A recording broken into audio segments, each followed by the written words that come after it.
ಸಮೀಕ್ಷೆಯನ್ನು ನಡೆಸಿ ನಷ್ಟ ಪರಿಹಾರವನ್ನು ಘೋಷಣೆ ಮಾಡಿ. ರೈತರ ಆತ್ಮಹತ್ಯೆ ಮಾಡ್ಕೊಂಡ್ಮೇಲೆ ಸತ್ನಂತರ ಕುಟುಂಬಕ್ಕೆ ಪರಿಹಾರ ಕೊಡೋದ್ರಿಂದ ಪ್ರಯೋಜನ ಇಲ್ಲ. ರೈತರ ಆತ್ಮಹತ್ಯೆಗೆ ಯೋಚನೆ ಮಾಡದಂತೆ ತಡಿಬೇಕು. ಅವರಿಗೆ ಆತ್ಮವಿಶ್ವಾಸ ತುಂಬಬೇಕು.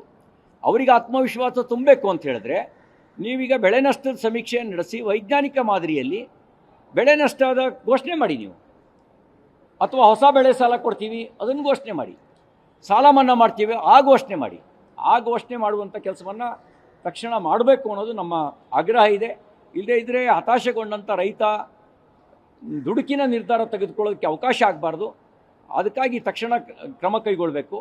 ಮತ್ತು ಕೃಷಿ ಸಚಿವರು ಇಲ್ಲ, ಇಂಥ ಸಂದರ್ಭದಲ್ಲಿ ಕೃಷಿ ಸಚಿವರು ಇರಬೇಕಾಗಿರೋದು ಅವಶ್ಯಕವಾಗಿರೋದು. ಹಾಗಾಗಿ ಈ ಕೃಷಿ ಸಚಿವರನ್ನು ತಕ್ಷಣ ನೀವು ಕೃಷಿ ಮತ್ತು ತೋಟಗಾರಿಕೆ ಇಲಾಖೆ ಸಚಿವರನ್ನು ನಿಯುಕ್ತಿ ಮಾಡಿ ಅವರು ಈ ಸ್ವಲ್ಪ ಯುದ್ಧೋಪಾದಿಯಲ್ಲಿ ಕ್ರಮ ಕೈಗೊಳ್ಳಿ ಅನ್ನೋದು ನಮ್ಮ ಆಗ್ರಹ ಇದೆ. ಇದು ಕೆಲವು ಕಡೆಗಳಲ್ಲಿ ಗೊಬ್ಬರವನ್ನು ಕಾಳಸಂತಾಗಿ ಮಾರಾಟ ಮಾಡ್ತಾ ಇದ್ದಾರೆ.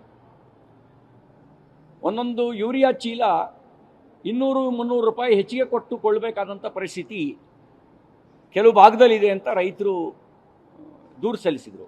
ಸರ್ಕಾರ ಹೇಳುತ್ತೆ as per the demand we have A stock ಅಂತ ಹೇಳುತ್ತೆ. ನಮ್ಮ ಹತ್ರ ಬೇಡಿಕೆಗೆ ತಕ್ಕಂತೆ ನಮ್ಮ ಹತ್ರ ದಾಸ್ತಾನಿದೆ ಅಂಥೇಳಿ. ಆದರೆ ಮಾರುಕಟ್ಟೆನಲ್ಲಿ ಕಾಳಸಂತೆಯಲ್ಲಿ ವ್ಯಾಪಾರ ಆಗ್ತಾ ಇದೆ ಅಂತ ಹೇಳಿದ್ರೆ ದಾಸ್ತಾನು ಎಲ್ಲಿಗೆ ಹೋಗ್ತಾ ಇದೆ? ಬ್ಲ್ಯಾಕ್ ಮಾರ್ಕೆಟಿಗೆ ಕೊಡ್ತಿರೋರು ಯಾರು? ಇವ್ರು ತಲೆದಂಡ ಆಗಬೇಕಲ್ಲ ಈ ಬ್ಲ್ಯಾಕ್ ಮಾರ್ಕೆಟಿಗೆ ಕೊಡ್ತಿರೋರು. ಇದ್ರ ಬಗ್ಗೆ ಗಂಭೀರವಾಗಿ ಆಲೋಚಿಸಬೇಕು ಅನ್ನೋದು ನಮ್ಮ ಆಗ್ರಹ ಇದೆ.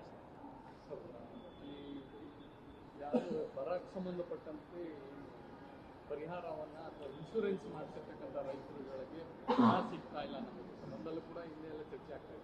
ಇನ್ಶೂರೆನ್ಸ್ ಮಾಡಿದ್ರೆ ಬೆಳೆ ವಿಮೆ ಸರಿಯಾಗಿ ಸಿಗ್ತಾ ಇಲ್ಲ. ಇನ್ಶೂರೆನ್ಸ್ನಲ್ಲಿ ಭಾಳ ಸ್ಪಷ್ಟವಾಗಿ ಕ್ಲಾರಿಟಿ ಇದೆ. 2 ರೀತಿ, ಹವಾಮಾನ ಆಧಾರಿತವಾಗಿರೋದು, ಇನ್ನೊಂದು ಬೆಳೆ ನಷ್ಟದ್ದು. ಹವಾಮಾನ ಆಧಾರಿತವಾಗಿರ್ತಕ್ಕಂಥದ್ದು ಆ ಪ್ರದೇಶಕ್ಕೆ ಅತಿವೃಷ್ಟಿ ಆದರೆ ಅಥವಾ ಬರ ಬಂದರೆ ಅದರ ಬೇಸ್ ಮೇಲೆ ಇನ್ಶೂರೆನ್ಸ್ನ ಜನರಲ್ ಆಗಿ ಡಿಕ್ಲೇರ್ ಮಾಡಬೇಕು. ಇದು ಹವಾಮಾನ ಆಧಾರಿತ.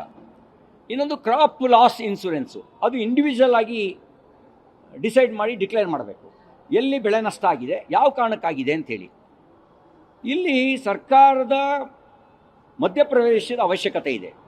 ಯಾಕೆ ಅಂದರೆ ಆಯಾ ರಾಜ್ಯ ಸರ್ಕಾರಗಳು ಆಯಾ ಏಜೆನ್ಸಿಯನ್ನು ಕೊಡುವ ಅಧಿಕಾರ ಅವರಿಗೆ ಇದೆ. ಯಾರಿಗೆ ಕೊಡಬೇಕು ಅಂತ, ಯಾರು ಟೆಂಡರಲ್ಲಿ ಪಾರ್ಟಿಸಿಪೇಟ್ ಮಾಡಿದರೂ ಕೂಡ ಫೈನಲ್ ಡಿಸಿಷನ್ನು ಸರ್ಕಾರ ಮತ್ತು ಆ ಸಂಬಂಧಪಟ್ಟ ವಿಮಾ ಏಜೆನ್ಸಿಗಳು.